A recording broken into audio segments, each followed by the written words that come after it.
Exercises involving 100,000 troops from 8 countries across 41 sites, according to organisers. They're not US-led, but rather Russian and Belarus-led. India sent 65 troops, it said, to further strengthen defence cooperation and foster camaraderie between India and Russia. The last time this exercise took place was in September 2021, as Russian troops were building up on the Ukraine border before Putin's invasion. The Times of London has framed India as, quote, crossing a red line at a time of heightened tensions between Russia and NATO. But isn't this simply India's long-held policy of multi-alignment, which Delhi is doubling down on amid mixed messages from the US? And as you know, I'm very close to India. I'm very close to the Prime Minister of India. I spoke to him the other day, wished him a happy birthday. We have a very good relationship. He put out a beautiful statement too. We have, but I said, I sanctioned them. When it comes to Washington, to what extent is Donald Trump alienating partners like India and allies like South Korea? And how attractive is China, which has withstood Trump's trade threats as it repeatedly pushes a so-called, quote, peaceful, stable new world order? Hello and welcome to Taiwan Talks. I'm Yin Kavat. To discuss these stories and more, we're joined by Roger Liu, National Sun Yat-sen University International Masters Program in Asia-Pacific Affairs Assistant Professor, and Gemont Lalari, Institute for National Defense and Security Research Visiting Research Fellow. A very warm welcome to both of you. Thank you. Back to the show today. Thank you.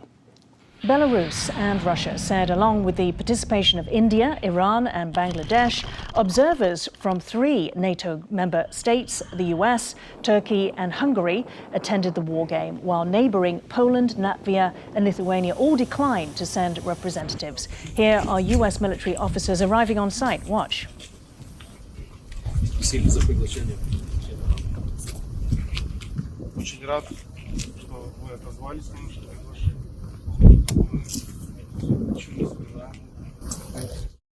Gemont, so what was the aim of these particular exercises?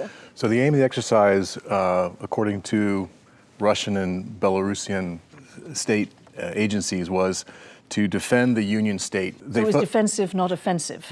Okay, so that's what they say. It was defensive. However, we all know that a few months before the invasion of Ukraine in February 2022, you mentioned Zapad 2021 was held, and that's why European countries are a little nervous of 100,000 Russian and Belarusian troops running around near their border. Yeah, and also Belarus allowed invasions of attacks on Ukraine from its territory. Correct. And so the unofficial aim, let's say, of this exercise was to show of force, signaling that Russia still has the manpower to bring 100,000 troops to go play war games while fighting a war in Ukraine. Also, this exercise had some nuclear weapons signaling. The movement of nuclear-capable missiles into Belarus also made the NATO countries a little nervous, especially Poland and Lithuania. Okay. Roger, the British paper The Times of London, as we showed, suggested that a red line was crossed by India in participating. Was it surprising that India participated? No, I don't think so, because we can see that there is a divergence of the stance towards Russia between especially European countries plus UK and the United States plus India.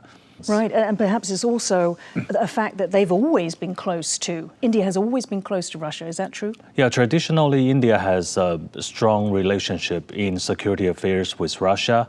And well, if we consider the fact that the BJP, the ruling party of India, actually has been relying on 2 strategic triangles containing China. One is JAI, Japan, America, India, and the other is RIC, Russia, India, and China. So they need Russia to harness China in this way. So that is very important for them. Yeah, and also Russia or USSR played a key role in the nation building, we can say, of India during perhaps the Cold War eras in terms of industry, technology, weapons. Right, India has been imitating or modeling upon the Soviet model for the economic planning and all the other things, and starting as a socialist regime. Right. So that actually there's a connection, a strong connection since the beginning. Yeah, and also when the US was backing Pakistan, it was Russia that was backing Right, India. right, yes. I just wanted to add a quick note that In the Zapad 2021 exercise, the Indian contingent was 200.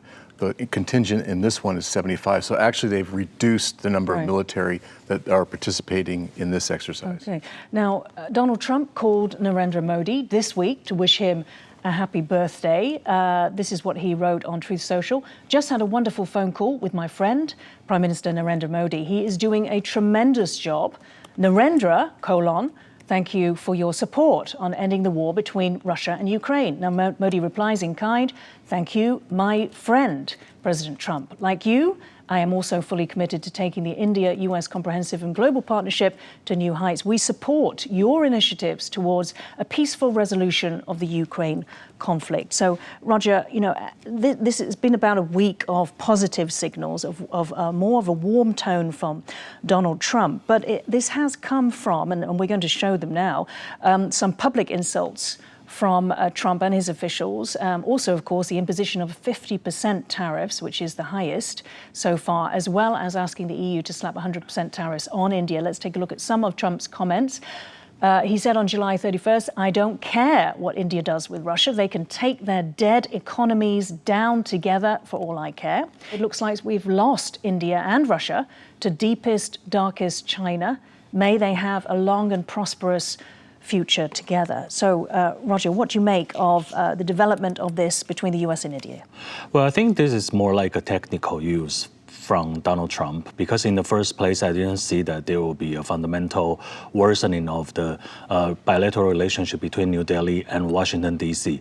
Well, you don't see that the relationship I don't see soured. it, well, because the structure is there that the Donald Trump administration and the U.S. administration will need India to counter China, and this is a long-term trend that will never change. But how about the trust? I mean, perhaps politicians need to be a little bit more diplomatic, but in terms of the public backlash against the U.S. in India. Right. When we speak about politics, actually, there are two kinds of rhetorics. One is on the surface, the other is between the leaders. So I think, both countries, great powers, are sending different signals at different levels for their audiences. So I think what Donald Trump has been saying to Narendra Modi and his response to Donald Trump actually means the real thing, that the core message between these two governments, that there are trends and opportunity to work together to counter China in the future. Yeah, but do you do that by calling India's economy, which is very far from being a poor economy, a dead economy? Well, Donald Trump has his style. When he tries to get things done, well, he will use harsh languages. I think the timing that he's making such a comment is during the critical time that he wants Russia to actually back down from. He wants more from Russia to consent more on the war terms with Ukraine. Gemon, has Trump pulled himself back? Has he sort of reset himself in terms of how he deals with India? Did he overshoot before? As Roger said, I think that President Trump is emotional and uses emotion to deliver his points. I think the Indian response has been what they call strategic patience. They understand President Trump will say things and that might be offensive or aggressive, but at the core, they know that the United States and India need to work together to deal with China. India is not the only country that has bought. We can show a chart which shows the top 8 biggest wartime buyers of Russian fossil fuels. Of course, China, way up there, a lot more than India. It was not slapped with, and Trump did not threaten that at the time that he did so with India. He's also allowed more time for negotiations, it seemed, before a figure is actually announced. There's Turkey, of course, there's the EU. I mean, if you add Turkey and the EU together, that's more than what India has bought from Russia. And if you add all the NATO countries, because EU does not include the NATO countries, but if you look at the NATO countries, actually, the total number of oil imports from Russia is beyond China. And NATO is supposedly helping Ukraine. So there is some paradoxes here about oil. Right. And so, I'm not sure that the European nations want to be reminded of the fact that a certain President Trump in his first term warned them about being too dependent on Russia, and now it's coming back to bite them. Yeah, sure. But if you're standing in India's shoes, it seems that India is the only one that had that penalty of 25% slapped on it for buying Russian oil. That's why they have what they call Indian strategic patience. Okay. Meanwhile, China held its version of the Shangri-La dialogue, ending today. Beijing said defense and military delegates from 100 countries attended the Xiangshan Forum. Chinese Defense Minister Dong Jun, who was a no-show at the Shangri-La dialogue earlier this year, largely repeated CCP phrases of decrying Cold War mentality, crushing external forces supporting Taiwan separatism, opposing other nations' bullying actions and hegemonic expansionism. He also had this to say. Watch. 某些域外国家所谓的航行自由，个别声索国所谓的国际宗裁，公然挑战国际关系的基本准则。中国依法维护领土主权和海洋权益，正是对战后秩序和国际法治的坚定捍卫。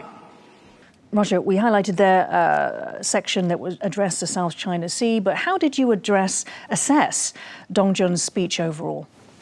Well, I think Dong Jun actually tried to, this is a new strategy that China has been using, that they are imitating the stick plus gentle talk kind of style that, they just finished their military parade on September the 3rd, showing their military muscles with their emerging technologies. And now they are trying to play the peacemaker, showing another face to the international society that actually they are the state quo keeper and holder. So by doing that, they are trying to convey their messages all together. And Gamon, I mean, how, in a sense, it has for a long time promoted itself as a force for peace or a peacemaker. But as time goes on, how does that message stand up? Well, I think we need to put it in context. The context is actually, this is a conversation between the United States and China. The defense minister from China was actually making his points in response to Secretary of War's Hegseth's statement in the Shangri-La conference that happened in late May, early June. Which was? Which was the threat from China is imminent. The threat from China is imminent, and also we will protect our vital interests in the Indo-Pacific region, which he reiterated later on recently, and that the United States has no intent of overthrowing the government of China, and so everyone's laying out their position. And so the Secretary of Defense from China is just saying the same thing they've always been saying is, we claim Taiwan, leave us alone, we're going to take it however we want, and oh, by the way, we're peaceful, we're not doing anything bad, and all is good in the world. And we want you out of the region. Yes. Yeah, right. Yeah. So okay. It's a conversation they're having, but I think it's a de-escalation conversation because they didn't have it at Shangri-La as they did last year. Right, okay. And Roger, perhaps more importantly, as well as being that conversation between China and the US, it's also for the attendees of this Chinese forum, right? So they don't want to attend Shangri-La dialogue. They feel that this is hostile. Their own one in China, some of the attendees there, Vietnam, Singapore, France, Nigeria, Brazil. How successful is that peace messaging to them? Well, I think we will have to check each and every different case. Vietnam has the long tradition of bamboo diplomacy, so they are swaying back to China for this time because of their domestic needs and their change of governments. And maybe very soon we'll see Vietnam swaying back to the US, but we are yet to see. And Singapore has been good at hedging, so they are based on their national interest. Okay, and you spoke about a conversation between the US and China. Of course, there's also going to be the conversation between Xi Jinping and Donald Trump today. Xi will obviously raise Taiwan. So is the question, what signals we will hear from Trump? I think that Trump is avoiding the topic of Taiwan for the basic reason it's too hot to discuss in an open forum.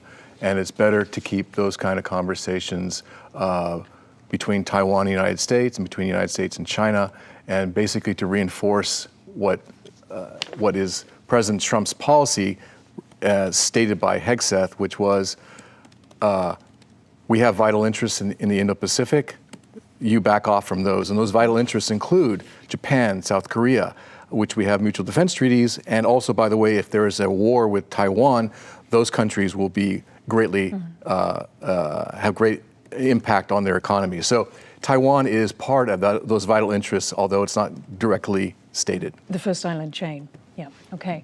China's establishment of a nature reserve along one bank of Scarborough Shoal, leaving the North and South Rock unprotected. On September 16th, Chinese Coast Guard ships water cannoned a Philippine fisheries vessel, causing damage to the ship and injuring one person aboard, according to the Philippine Coast Guard. This incident comes after a Chinese Navy ship crashed into its own Coast Guard on August 11th, likely killing Chinese personnel on board, as both their vessels pursued a Philippine Coast Guard ship, which was resupplying its fishing community. Roger, let me ask you, so China, as we've been discussing, through right back from the Shanghai Cooperation Organization, the PLA parade that to mark the end of World War II, has been pushing quite hard this alternative China-led world order. But what does a China-led world look like, that new world order, if we see what's been happening in the Philippines? Well, I think they will be speaking softly to great powers, but use great sticks to the small powers. They are forcing smaller allies like Australia, like Canada, like the Philippines to do whatever they like. Gemma, how would you characterize a China-led order? Well, first of all, disregard for international rulings. We saw that with their attempt to claim the so-called South China Sea. Expansion through coercion. We've seen that. We're seeing that actually off the Taiwanese coast with oil rigs that have been suddenly announced that have been around for 5 years. They're acting and believing that they are the head honcho or the big boss, mafia boss in the region, and they're acting like it. Meanwhile, how is the US-led order looking? Many US allies were shocked at the raid of US immigration agents on a South Korean joint facility between Hyundai Motors and LG Energy Solution in the US state of Georgia. It is one of several Korean investments Washington has approved to help rebuild manufacturing in the US.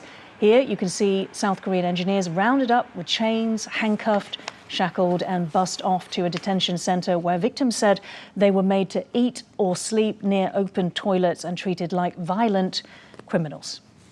그렇게 남아서 이러고 싶은 사람은 없었을 것 같아요. 지금 이렇게 상황 겪고 나서는 다음에 다 같이 나갈까라는 생각도 좀 들기도 하고. 기업들 입장에서는 미국의 현지 공장을 설립한다는 게 이거 앞으로 온갖 불이익을 주거나 아니면 어려워질 텐데 이거 해야 되나? 이런 고민을 안 할 수가 없겠죠. 그게 아마도 앞으로 대미 직접 투자에 상당히 큰 영향을 미칠 수가 있죠. Roger, when Trump was asked about this, he said, I would say that they were illegal aliens and ICE, as immigration, was just doing its job. However, later on, US Deputy Secretary of State Christopher Landau did express regret, but he did not, stopped short of actually offering an apology. How would you describe US-South Korea relations now? Well, I think this can be an accident because, a lot of companies, they try to do things in a convenient way, cut short and use the tourist visa or other kinds of visa, maybe. They use the business visas. Well, B1 visas. Yeah, right. But I think that U.S. government would prefer them to apply for the long-term employment visa rather than these business visas to do what they should do. Because, one of the important goal for the U.S. to invite investment from foreign countries is to increase the employment rate of domestic society back in the U.S. Let's talk about the human rights aspect of this, because that's what Seoul is now investigating, see if there were any abuses. I mean, the accounts of their treatment. Again, this is a U.S. ally, and there has been backlash in South Korea hearing about these accounts. Sure. So obviously it's an embarrassment for both countries. And just to add one point to what Roger is saying, although they might have had business visas, I believe that a lot of them were expired. And so it's not just a black and white situation. There might be some gray misunderstandings or not following procedures. Second, I understand from the State Department that they're in contact with the South Korean government to try to avoid these kinds of situations, which are obviously not good for the employees that were in the United States, but also for the relationship between the United States and South Korea. So this might have been, on the one hand, a bad action, but on the other hand, it might have brought to attention to the U.S. government that there is a problem in the hiring process of foreign workers, and especially of countries that are allies with the United States, who are investing in the United States hundreds of billions of dollars. And there should be a way to make sure that all that is taken care of in an appropriate professional way, and obviously this was not. Right. Roger, Seoul has actually pledged $350 billion of investment in the US. Interesting, though, compare that to the $550 billion from Japan.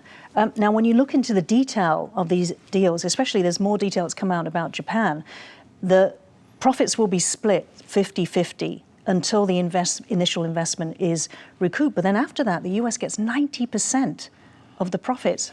How is that a fair deal? Well, we are yet to see how it is going to be laid out for, as the plan proceeds. So it's still in the future, we don't know. But I believe that the major purpose, the strategic purpose of the US is try to get the whole supply chain ecosystem out of China, especially from its allies, important allies such as South Korea, Japan, and Taiwan. And the current situation actually is different from the 1980s. In the 1980s, people like to, liken this situation that is happening between U.S. and its allies in the 1980s. It's like a competition, but it is not. It is actually U.S. has been trying to lure its ally to bound or to formulate a stronger supply chain system in the ICT and semiconductors with American companies.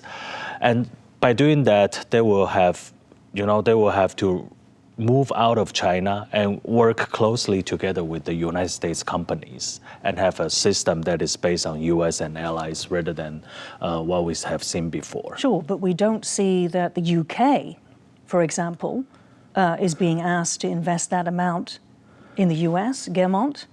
I mean, it does seem that it's quite unfair. I mean, let's compare South Korea. It's got apparently $100 to about $150 billion worth of treasury holdings, right? So to invest the $350 billion, if we're taking that as a comparison, it exceeds their current holdings. For Japan, it's not so bad. They have maybe $1 trillion. Okay, so there's that imbalance for South Korea straight away. I mean, it seems to be sort of extraction of these US treaty allies. Like I said, if we were to compare Australia, UK, what's going on? Again, I'm going to refer to Roger's point. I believe this is a negotiating position. And in fact, my understanding is Japan has actually got a better deal than what was originally reported. But I think people fail to understand that the reason why in the first place we're in this position is because although we had free trade, governments gave their own companies special benefits that actually put, from the American point of view, put American companies at a disadvantage. Roger, the US-led world order in the past has been based on, code of conduct, morals, at least with its allies. Is that now crumbling, or was it always a myth? Well, it's really hard to tell. Of course, when we look back, we have seen a rule-based world that U.S. has been playing at the hub, providing all the public goods. They will, share with its allies by, providing law and order. through multilateralism. But now I think we have seen a more eager U.S. trying to, by strengthening itself at the core, so they will still stay in the core, at the center of the stage. Gamal, final question to you. I guess what I'm getting at is that moral legitimacy. Has that now gone? I mean, we can see the tactics of, I mean, you said it's just readjusting, but, you know, to South Korea, to Japan. Right. Again, I would put it in context. The South Korea is, I think, also a special case because the country elected sort of a left-leaning government that is more pro-China in its views. But it hasn't shown, I mean, what policy so far? I'm creating a context. At the same time, I think you mentioned that the U.S. and Japan and Korea just completed an exercise, military exercise. So it's, you know, how bad is it? Well, it's not bad enough to cancel an exercise. And like I said, it's negotiations. This is all part of the drama, full of sound and fury. And in the end, to quote Shakespeare, signifying nothing, because I think in the end, things will be fine. But in the process, there'll be a lot of drama, as we saw President Trump calling names of India, and I think it gets people excited. But I think in the end, I hope that it will be resolved. Ultimately, the U.S. has a mutual defense treaty with South Korea and Japan, and those treaties are locked. And I don't believe South Korea would walk away from the United States, nor would Japan walk away. But that is what the US has over them. We have to wrap it up there. Thank you, Roger Liu and Gamal Larari, for joining Taiwan Talks today. If you liked our show, please search for us on YouTube, give us a thumbs up and hit subscribe to our channel. Thank you for watching the show today. Stay safe and see you next time.